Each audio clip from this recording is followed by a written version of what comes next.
Praise the lord. పునరుద్ధానుడైన యేసుక్రీస్తు నామములో మీ అందరికీ శుభాభివందనాలండి. బాగున్నారా? యేసయ్య మీ అందరినీ ఆశీర్వదించును గాక.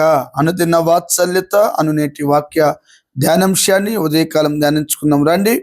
పరిశుద్ధ బైబిల్ గ్రంథంలో నుంచి నిర్గమాకాండము 14వ అధ్యాయము 14వ వాక్య భాగాన్ని నేను చదువుతాను. వీలైతే బైబిల్ తెరిచి వాక్యాన్ని గమనించండి. యెహోవా మీ పక్షమున యుద్ధము చేయును, మీరు ఊరకయే ఉండవలెనని ప్రజలతో చెప్పాను. దేవునికి స్తోత్రము కలుగును గాక.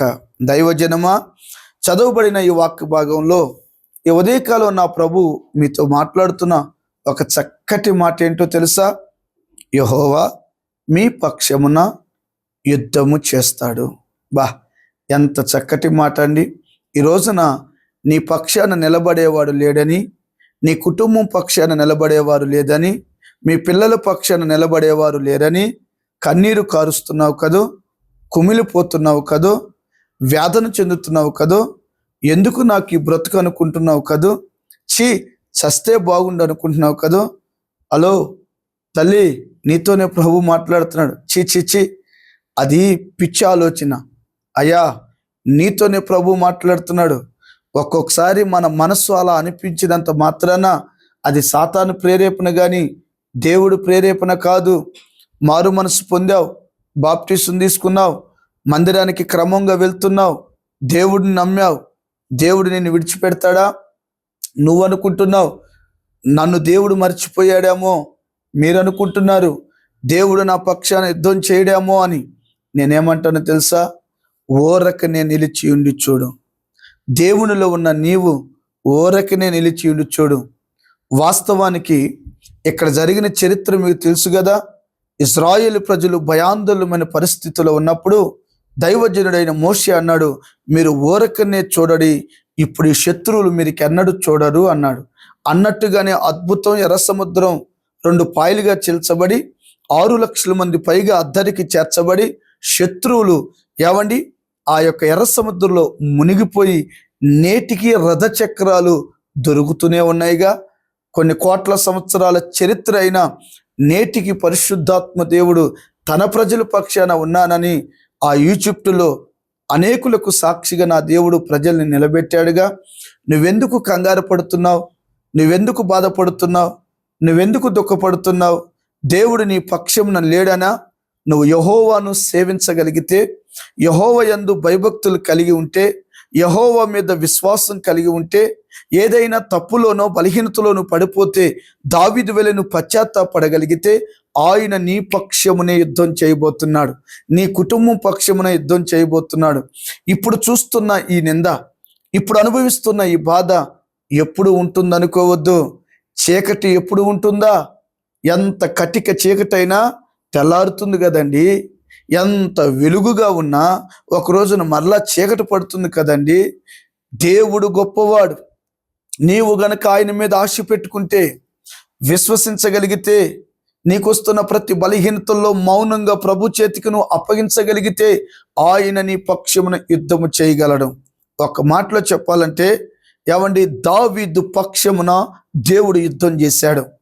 ఏమండి, చిన్నవాడే, బాలుడే, ఇశ్రాయేలు ప్రజలందరూ గజగజ గజగజగజ వణికిపోతూ ఉంటే దావీదు అక్కడికి వెళ్ళి, ఈ సున్నత లేని ఫిలిష్తీయుడు ఏంటి ఆ ధైర్యం, ఏంటి ఆ విశ్వాసం, ఏంటి ప్రభు మీద అతనుకున్న అపారమైన ఏమండి ఆ యొక్క అచంచలమైన విశ్వాసం. చిన్నవాడే కదా, యుద్ధానికి వెళ్ళేవాడు 6 అడుగుల ఆజానుభావుడై ఉండాలి. ఏమండి అన్నిట్లో ఆరితేరిన వాడై ఉండాలి. ఎదుటివాడు సవాలు విసురుతున్నవాడు సామాన్యుడు కాదు, వాడు బహుకూరుడు. 6 జానల మూరడంట, ఇంచుమించు 13-14 అడుగులు ఎత్తు కలిగిన వాడంట ఈ గొలియాతు. నేను ఇజ్రాయెల్ దేశం వెళ్ళినప్పుడు ఆ గొలియాతు దావీదు యుద్ధం జరిగిన స్థలంలో ఆ సన్నివేశాన్ని మేము చూపించారు మాకు. ఇదిగో గొలియాతు అక్కడున్నాడు, దావీదు ఇక్కడున్నాడు. గొలియాతు ఎక్కడున్నాడు చెప్పున? కొండ మీద ఎత్తు స్థలంలో ఉన్నాడు. దావీదు ఎక్కడున్నాడో చెప్పున? పంట స్థలాల్లో దిగువ భాగమున ఉన్నాడు. నేనంట, ఇప్పుడు ప్రస్తుతం నీ మీద హెచ్చుగా ఉండొచ్చు నీ శత్రువు, ప్రస్తుతం ఇప్పుడు నీ మీద మంచి ఉద్యోగం, స్థాయి, స్థితిలో ఉండొచ్చు. కానీ నువ్వు దిగువ భాగంలో ఉండొచ్చు, లేనివాడిగా ఉండొచ్చు, అలమటించేవాడిగా ఉండొచ్చు, ఆధారం లేనివాడిగా ఉండొచ్చు.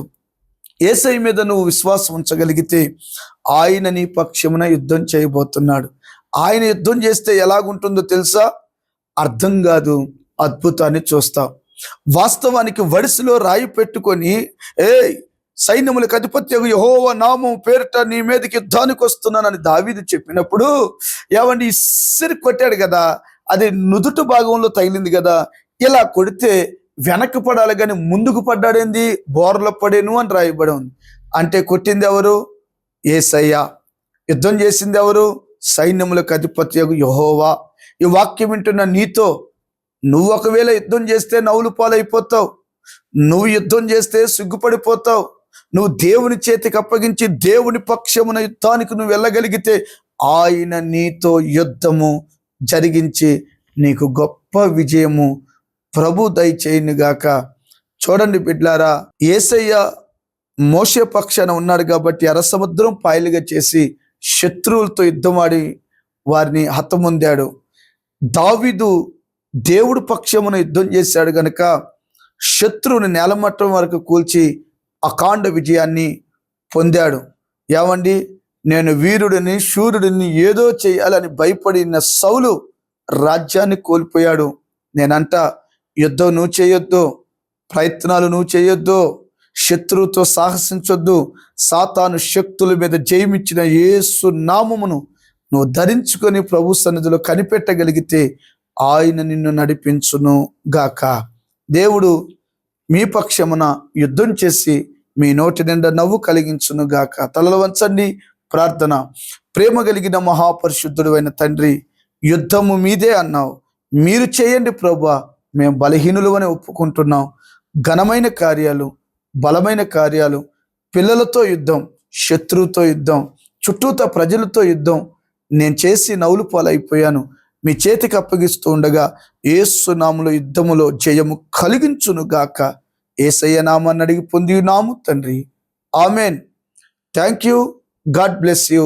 దేవుని కృప మీకు తోడై ఉండి జయమిచ్చును గాక. ఆమెన్.